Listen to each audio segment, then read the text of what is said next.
So we're just at Royal City Mission. Their doors are open today from 10 to 4, so it's just after the Elbows Up rally, the TDS Cringe Fest. This place is synonymous with hosting those events. So anyways, let's go see. I should be able to videotape them there. We'll see though. Just want to take a gander. I want to find out where all the TDS Cringe Fest were held and where they do all the drag burlesque shows. I was frequenting here before. I always feel like somebody's watching me. Let's see. Hello, everybody. Hello. Am I allowed to videotape? Do a tour with the video? Yes, you are. Oh, you guys are the best. Okay. I will be my most adorable self for you. I'll try to be too. Thanks, sir. So yeah, so I came for We're the door. just waiting for a group. Oh, okay. This is my first rodeo with the doors open stuff. So, okay, ladies and gentlemen, I'm gonna switch her back on when we're ready to rock. Well, One time. it's your first rodeo. These ladies at the table want to talk to you. Yes. Okay. All right. One time. GCTV. Ladies and gentlemen, here we go for the tour. I won't. I'll try and keep it on me until we get to the cool spots. Yes. I'll be on my best behavior. And your name is, sorry? I'm Marion. Marion. I'm Michael. Hi, Michael. Nice to meet you. Ooh, it's wonderful up here. Yeah, my mom had a celebration of life here. She passed a couple of years ago, so this is where we had it, which is It's a beautiful space. yeah. So what would we call this area here? This is the sanctuary. The sanctuary, ladies and gentlemen. Wow. Sorry, guys. I'm just gonna get up. Okay, so I'm going to talk you through it. Can I? Do you mind being on the camera? Or? No, I don't mind. Okay. Feel free to look around. You don't need to look at my face. I'm not what's important here. So we were going to start this tour on the street to talk about the facade, but it's an ugly day. So let me just tell you what's out there. So this church was built by 160 people that left Knox Presbyterian Church. Knox is at the corner of Baker Street and Quebec, like, I don't know, 8 doors down. They got annoyed with them, walked down the street and built this place so they could have their own church. It is the Gothic Revival style. When you look at the front facade, some of it is gray. That's because it's granite, more expensive and longer lasting than the local limestone that the basilica is made out of. Take that, Knox. The carved part is local limestone. So you can see that there are peaked arches over the doorways. There are Corinthian columns, the type of columns that have leaves at the top. At the windowsills, there's a floral motif called acanthus, which represents long life and all kinds of good spiritual things. And this church has 2 spires on each corner. They are a rectangle with a square pyramid on top, and they make this building taller than any other one on the street. That knocks, because this is a big statement about these people starting a new space. Awesome. Just one question about the spires. Were they used for anything in particular, or just for? They're ornamental. Okay. They're very ornate. They are called brooch or gabled spires. So it was originally called Chalmers Presbyterian Church after Reverend Thomas Chalmers, who was in Scotland, and he was part of the free church movement. He believed that church and state should be separate. At that time, the royalty in England were running the church, and the Scottish people wanted to have it separated. So they named it after him.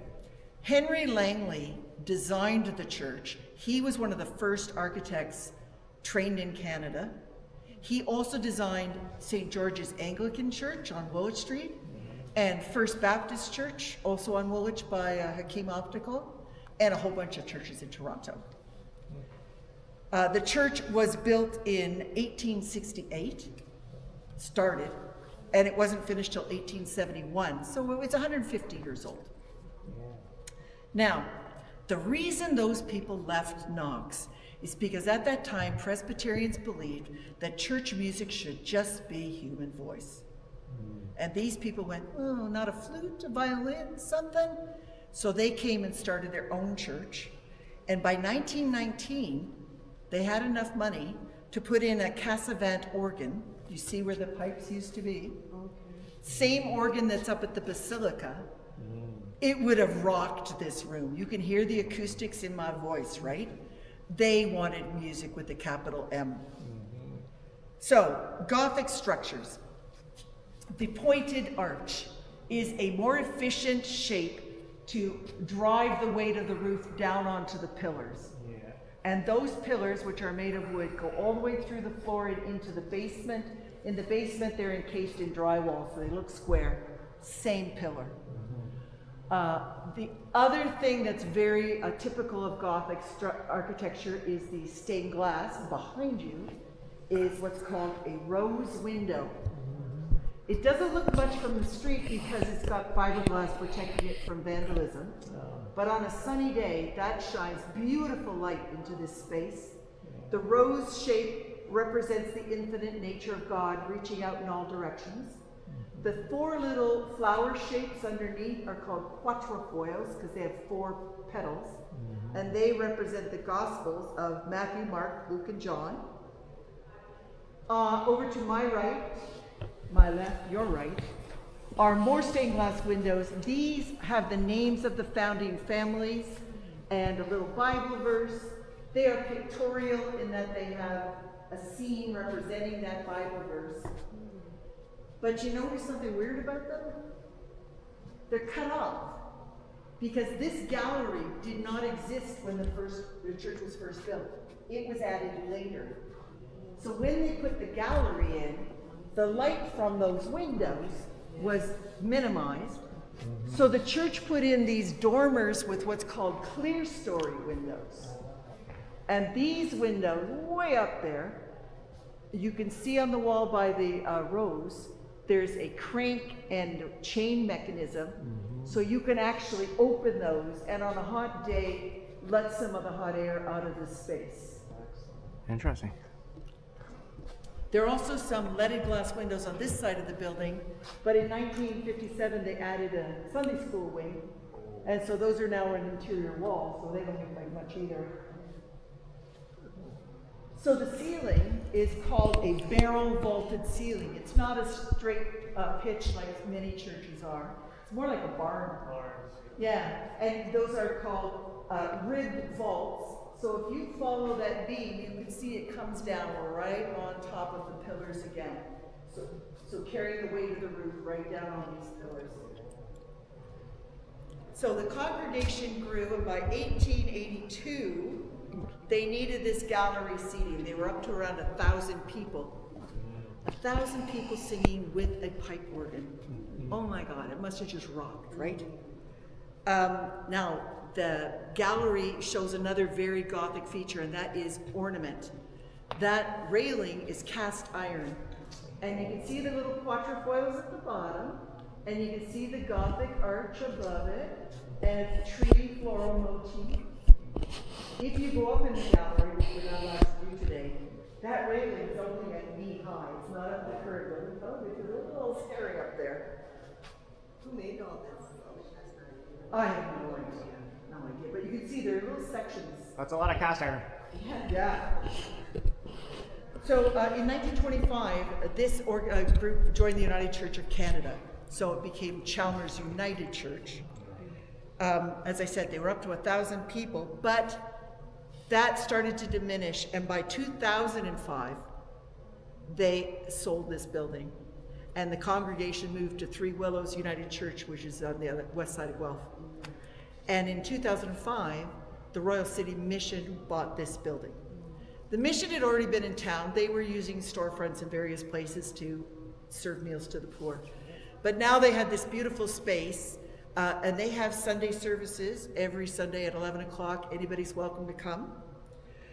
But it's also an arts venue. You can see they took the pews out and put in these lovely seats that are very flexible. We could make a dance floor if we wanted to. They took the altar out and put a drum kit space, a stage space.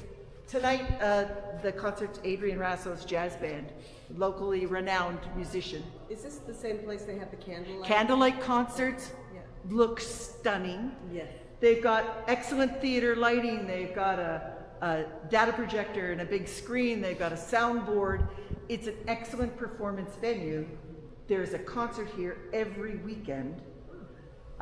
Although the Downtown Business Association isn't thrilled with the mission part of the work here, they want you to know, the Royal City Mission wants you to know that they bring 12,000 people to downtown Guelph for concerts every year. And those 12,000 people are eating dinner somewhere and going for a drink afterwards somewhere. So it is a big part of the downtown economic generator.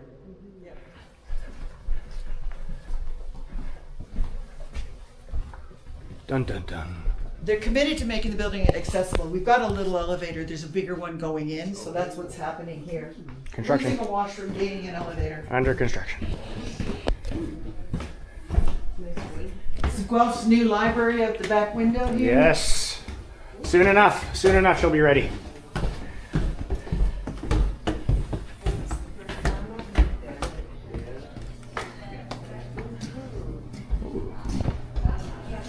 Cool. This is where all the magic happens. This is where the food is made. Wonderful.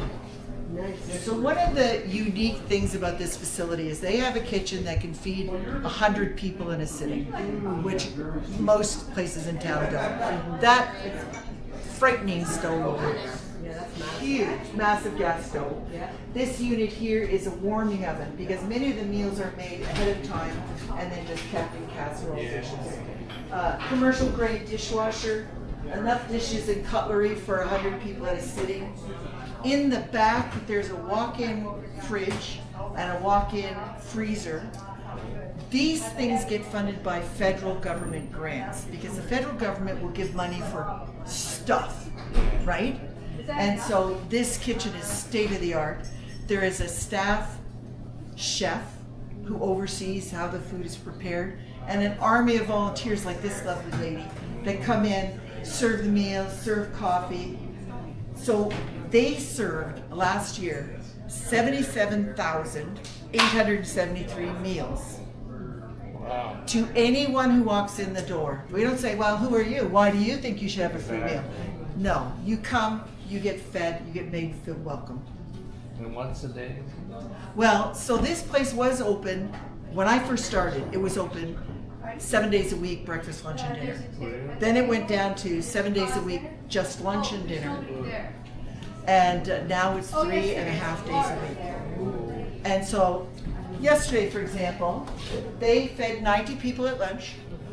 They fed 120 at dinner, plus they sent 62 meals to Threshold, which is a housing project on Delhi Street.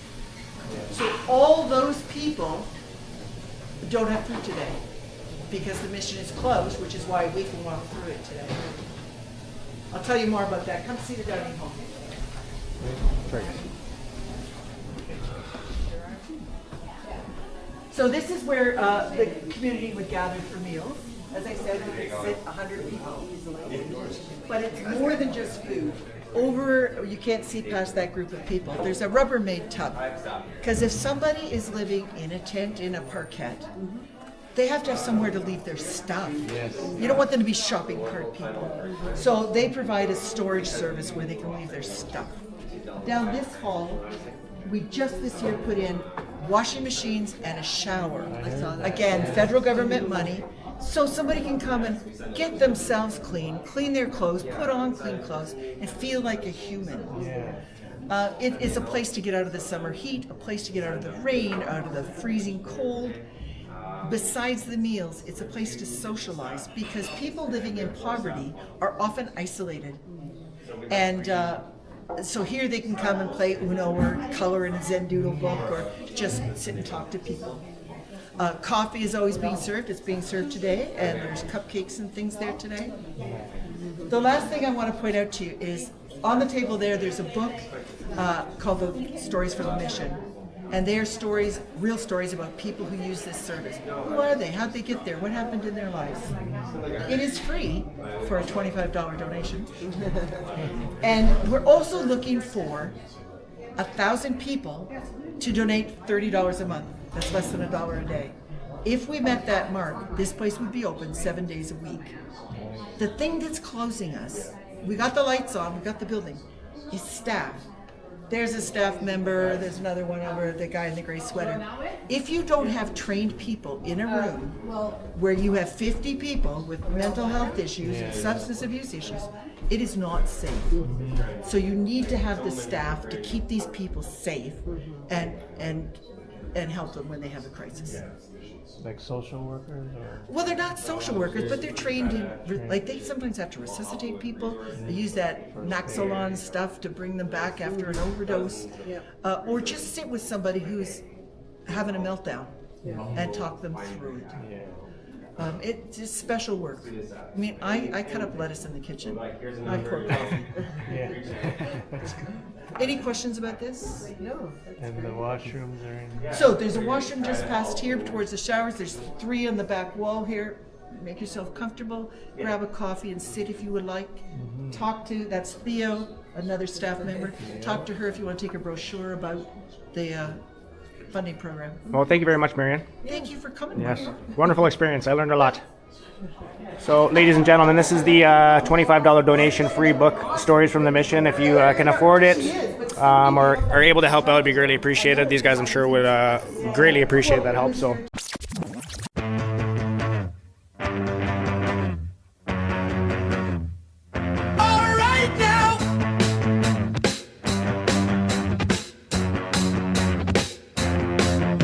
And that's about it for this walking tour, I believe. I don't think we're going to be able to make it to any other ones. It's actually sprinkling out now. It's misty rain, man. But anyway, so just let's look at the outside facade here and kind of get a visual description of what she was referring to during the tour.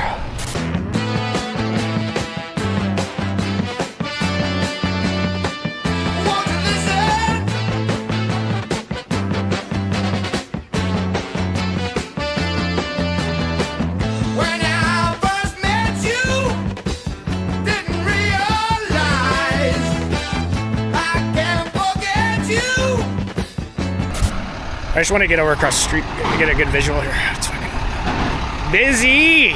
Busier than it should be down here. Holy frig tarts. Anyways, that's where else did you mention behind us?